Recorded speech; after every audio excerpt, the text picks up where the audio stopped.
What if I told you the hardest part of retirement isn't running out of money? It's waking up one day and not recognizing yourself. Not because anything went wrong, because everything you worked for finally happened. It doesn't feel the way you thought it would. Well, I'm Scott Finn, and this is Real Retirement Reality. The hidden side of retirement. Today, I want to talk about something I think even more important than financials. I want to talk about what retirement feels like. I know when you were younger, retirement also looks like a finish line. We spend decades imagining the day we don't have to set an alarm or rush out every morning, traveling. We think of spending time with our grandkids, an extra round of golf, sitting on the porch with a cup of coffee and watching the sunrise with nowhere to be. I miss who I was. Sounds wonderful. And for many, it is. But over the past few years, I've had conversations with more retirees than I can count. And I've actually noticed something that keeps coming up. Usually not in the beginning of the conversation. They usually tell me about the trip to Alaska or the RV they bought or how much they enjoy sleeping in. Then it changes. They get quiet for a moment and they say, "Can I tell you something?" That is when the real conversation begins. One gentleman told me, "I don't miss my job. I miss who I was when I had my job." I have not forgotten that. Think about that for a minute. I don't miss my job. I miss who I was. That's a huge difference. Nobody prepares you for this. Most of us don't realize how much of our own identity gets wrapped up in what we do. For 40 years, maybe even longer, someone needed you. They counted on you to solve those problems, to make decisions, lead meetings, teach students, run a business, keep everything moving. Whether you loved your career or couldn't wait to leave it, your structured days gave you meaning, that rhythm. Then one day it ends, not gradually, almost overnight. On a Friday, you're shaking hands and cleaning out your desk, and Monday morning, you're sitting in your kitchen wondering why your house is quiet. Nobody prepares you for that. We spend years preparing financially for retirement, but almost no time preparing emotionally for it. When nobody needs you anymore, we know what's in the 401k and when Medicare starts, and usually what year we're going to claim Social Security, although I don't yet. We rarely ask ourselves how much nobody is going to need me anymore at work. That's one of the biggest adjustments retirees bring. Not the loss of the paycheck, it's the routine, the conversations, feeling useful, knowing that what you do today matters to someone else. It's huge. The silence is louder than you think. I've talked to retirees who told me they found themselves wandering around the house for weeks after they retired.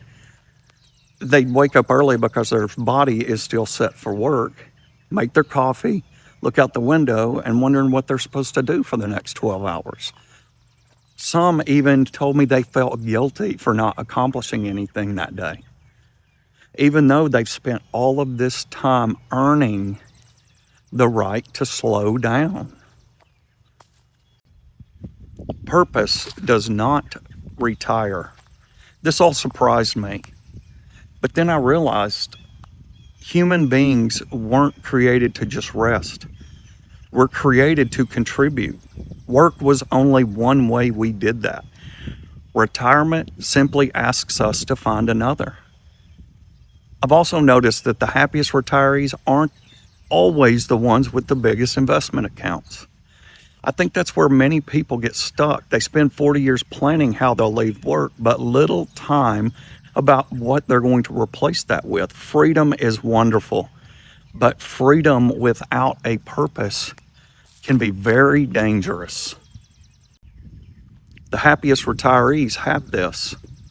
Some of the happiest people I've met don't have millions of dollars. What they do have is a purpose. One man volunteers 3 mornings a week teaching young mechanics at a trade school. He spent 40 years mastering that craft, and now he's passing it on to a younger generation. Another couple spends Thursdays delivering meals to homebound seniors. They told me they thought volunteering to help others was the greatest thing that they could ever do. They discovered something that they were missing. Retired teachers tutoring young children, retired veterans mentoring young men who need a father figure. These things are unbelievably huge. Your next chapter starts here. When listening to these stories, I noticed they all have something in common. None of these people are trying to relive their careers. They're building a new chapter. And maybe that's the mistake so many of us make. They think retirement is the last chapter in their book, when actually it's the beginning of a completely different story. Look, I know that's easier said than done.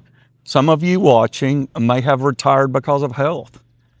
Others, you lost a spouse and are trying to figure out what life looks like alone. Aging parents, trying to enjoy retirement yourself. Life doesn't stop because you stop working. Your legacy begins now. I do believe this. Your value did not retire on the day you left your job. Your wisdom, your kindness, your ability to encourage someone else, your experience, none of that retired. In fact, I would argue that everything you've learned over the past 30 or 40 years prepared you for this part of your life. Maybe not to earn another paycheck, but to leave a legacy. I just lost my mentor a few months ago. 30 years, one of my best friends. I talk to him every single day. We traveled together, we worked together. Very close friend, like family. And his wife called one night late and said he was gone. Now, I tell you all of this because he had a great job, but at his celebration of life, it wasn't about what he had or the watch he wore. It was about how many people he helped, and it was way more than I could have ever imagined, and I knew him very well.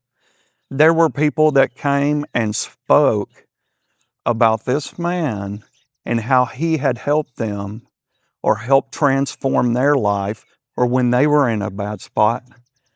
I can't even count how many people. That right there is true riches. The retirement I hope you find. When I think about retirement, I don't picture someone sitting in an old rocking chair watching the world go by. I picture someone who has finally the freedom to invest in people instead of deadlines. Mentoring your grandchildren, taking a friend to lunch, volunteering at church. Learn something you've always wanted to learn. Learn to fly. Travel not because you're escaping life, because you're finally free to go experience it.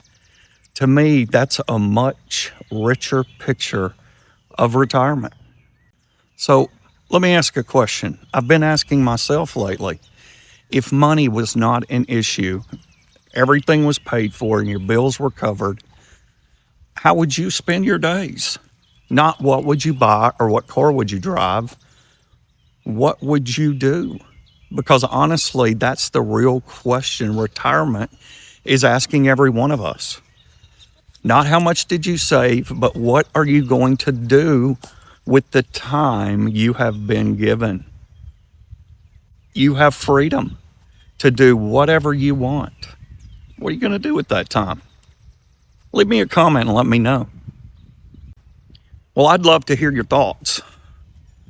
What has retirement taught you that nobody warned you about? Or if you're still working toward retirement, what scares you? And what worries you the most? I read every comment because I believe we're building a community here where people can have honest conversations about retirement. Financials, yes, but also the emotional side that often gets ignored. Do us a favor, subscribe, hit the bell. It helps us grow and spread this to people that need it. I'm Scott Finn, and this is Real Retirement Reality. Hey, thanks for spending a little bit of time with me today, and let's live life on our terms.